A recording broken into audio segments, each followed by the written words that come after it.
ಕ್ಷಣ ಹೊತ್ತು ಅಣಿಮುತ್ತು ಧ್ವನಿ ಸುರುಳಿ. ನೀವು ನನ್ನ ಯೂಟ್ಯೂಬ್ ಚಾನಲ್ ಸಬ್ಸ್ಕ್ರೈಬ್ ಮಾಡಿಲ್ಲವಾದರೆ ಸಬ್ಸ್ಕ್ರೈಬ್ ಮಾಡಿಕೊಳ್ಳಿ. ಎಲ್ಲ ಕಥೆಗಳನ್ನು ಕೇಳಿ. ಇಂದಿನ ವಿಷಯ, ಎಲ್ಲ ಸಹಾಯಗಳಿಗೂ ಬೆಲೆ ಕಟ್ಟಲು ಸಾಧ್ಯವೇ? ಕಳೆದ ಶತಮಾನದಲ್ಲಿ ಇಂಗ್ಲೆಂಡಿನಲ್ಲಿ ನಡೆದ ಈ ಘಟನಾವಳಿಯ ಸಂದೇಶ ಬಹಳ ಸರಳವಾದದ್ದು. ಒಮ್ಮೆ ಒಬ್ಬ ಬಡ ರೈತ ತೋಟವೊಂದರಲ್ಲಿ ಕೆಲಸ ಮಾಡುತ್ತಿದ್ದಾಗ ಕಾಪಾಡಿ ಕಾಪಾಡಿ ಎಂಬ ಕೂಗು ಕೇಳಿಸಿತು. ತನ್ನ ಎಲ್ಲ ಕೆಲಸವನ್ನು ಬಿಟ್ಟು ರೈತ ಸದ್ದು ಬಂದಲ್ಲಿಗೆ ಓಡಿದ. ಒಬ್ಬ ಬಾಲಕ ಕೆಸರಿನ ಹೊಂಡವೊಂದರಲ್ಲಿ ಸಿಕ್ಕಿ ಹಾಕಿಕೊಂಡಿದ್ದ. ಹೊರಬರಲು ಸಾಧ್ಯವಾಗದೆ ನಿಧಾನವಾಗಿ ಮುಳುಗುತ್ತಿದ್ದ. ರೈತ ಧೈರ್ಯದಿಂದ ಮುನ್ನುಗ್ಗಿ ಬಾಲಕನನ್ನು ಕಾಪಾಡಿದ. ಮೈಕೈಯೆಲ್ಲ ಕೆಸರು ಮಾಡಿಕೊಂಡಿದ್ದ ಬಾಲಕ ಧನ್ಯವಾದಗಳನ್ನು ತಿಳಿಸಿ ರೈತ ಯಾರು, ಅವನ ಮನೆ ಎಲ್ಲಿ ಮುಂತಾದವನ್ನು ತಿಳಿದುಕೊಂಡು ಹೊರಟು ಹೋದ. ಮರುದಿನ ನಸುಕಿನಲ್ಲಿಯೇ ರೈತನ ಗುಡಿಸಲಿನ ಮುಂದೆ ಒಂದು ಕುದುರೆ ಸಾರೋಟು ಬಂದಿತು.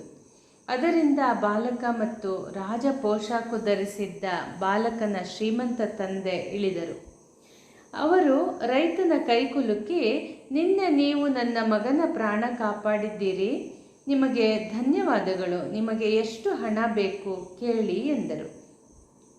ಸಂಕೋಚದಿಂದ ಮುದುಡಿ ಹೋಗಿದ್ದ ರೈತ, ಒಬ್ಬ ಮಾನವನಾಗಿ ಮಾಡಬೇಕಾದ ಕೆಲಸ ನಾನು ಮಾಡಿದ್ದೇನೆ, ಇದಕ್ಕಾಗಿ ನಾನು ಹಣ ಪಡೆಯಲಾರೆ ಎಂದು ಕೈ ಮುಗಿದ. ಈ ಮಾತುಕತೆಯ ಶಬ್ದ ಕೇಳಿದ ರೈತನ ಮಗ ಗುಡಿಸಲಿನಿಂದ ಹೊರಗೆ ಬಂದು ನಿಂತ. ಆ ಹುಡುಗನನ್ನು ನೋಡಿದ ಶ್ರೀಮಂತ, ಈತ ನಿಮ್ಮ ಮಗನೇ ಎಂದು ಕೇಳಿದ. ರೈತ ಹೆಮ್ಮೆಯಿಂದ ಹೌದು ಎಂದು ತಲೆಯಾಡಿಸಿದ. ಆಗ ಶ್ರೀಮಂತ, ನೀವು ಹಣ ಬೇಡ ಎನ್ನುತ್ತೀರಿ, ಸಂತೋಷ, ಆದರೆ ನಿಮ್ಮ ಉಪಕಾರ ತೀರಿಸುವ ಅವಕಾಶ ನಮಗೂ ಕೊಡಿ. ನಿಮ್ಮ ಹುಡುಗ ಬುದ್ಧಿವಂತನಂತೆ ಕಾಣುತ್ತಾನೆ, ನೀವು ಅವನನ್ನು ಚೆನ್ನಾಗಿ ಓದಿಸಿ, ಅದಕ್ಕೆ ಬೇಕಾದ ಸಹಾಯ ನಾನು ಮಾಡುತ್ತೇನೆ ಎಂದು ಮಾತು ಕೊಟ್ಟು ಮತ್ತೊಮ್ಮೆ ರೈತನಿಗೆ ಧನ್ಯವಾದ ಹೇಳಿ ಹೊರಟು ಹೋದರು. ತಮ್ಮ ಮಾತಿನಂತೆ ಮುಂದಿನ ವರ್ಷಗಳಲ್ಲಿ ಬಾಲಕನ ವಿದ್ಯಾಭ್ಯಾಸದ ಸಂಪೂರ್ಣ ಜವಾಬ್ದಾರಿಯನ್ನು ವಹಿಸಿಕೊಂಡು ನಿರ್ವಹಿಸಿದರು. ಮುಂದೆ ಆ ಬಾಲಕ ಲಂಡನ್ನಿನ ಸಂತ ಮೇರಿ ಆಸ್ಪತ್ರೆಯ ವೈದ್ಯಕೀಯ ಕಾಲೇಜಿನಿಂದ ಪದವೀಧರನಾದ. ವೈದ್ಯಕೀಯ ಕ್ಷೇತ್ರದಲ್ಲಿ ಅನೇಕ ಸಂಶೋಧನೆಗಳನ್ನು ಮಾಡಿದ. ಪ್ರಾಣ ಉಳಿಸುವ ಔಷಧಿಯಾದ ಪೆನ್ಸಿಲಿನ್ನನ್ನು ಸಂಶೋಧಿಸಿ ವಿಶ್ವದಾದ್ಯಂತ ಹೆಸರುವಾಸಿಯಾದ. ಆತನೇ ಸರ್ ಅಲೆಕ್ಸಾಂಡರ್ ಫ್ಲೆಮಿಂಗ್. ಕೆಲವು ದಶಕಗಳ ನಂತರ ಇವನ ವಿದ್ಯಾಭ್ಯಾಸಕ್ಕೆ ಸಹಾಯ ಮಾಡಿದ ಶ್ರೀಮಂತನ ಪುತ್ರ ನ್ಯೂಮೋನಿಯಾ ಕಾಯಿಲೆಗೆ ತುತ್ತಾದ.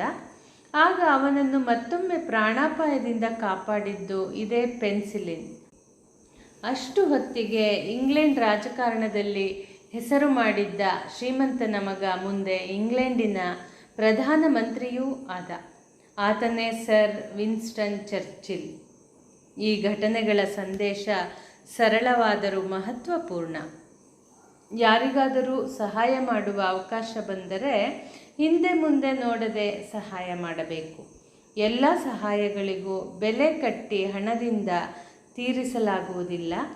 ಸಹಾಯ ಪಡೆದ ವ್ಯಕ್ತಿ ಮುಂದೆ ಎಷ್ಟು ಎತ್ತರಕ್ಕೇರುತ್ತಾನೆ, ಹೇಗೆ ಪ್ರತಿ ಸಹಾಯ ಮಾಡುತ್ತಾನೆ ಎಂಬುದನ್ನು ಹೇಳಲು ಯಾರಿಗೂ ಸಾಧ್ಯವಿಲ್ಲ.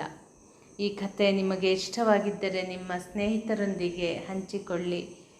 ಧನ್ಯವಾದಗಳು.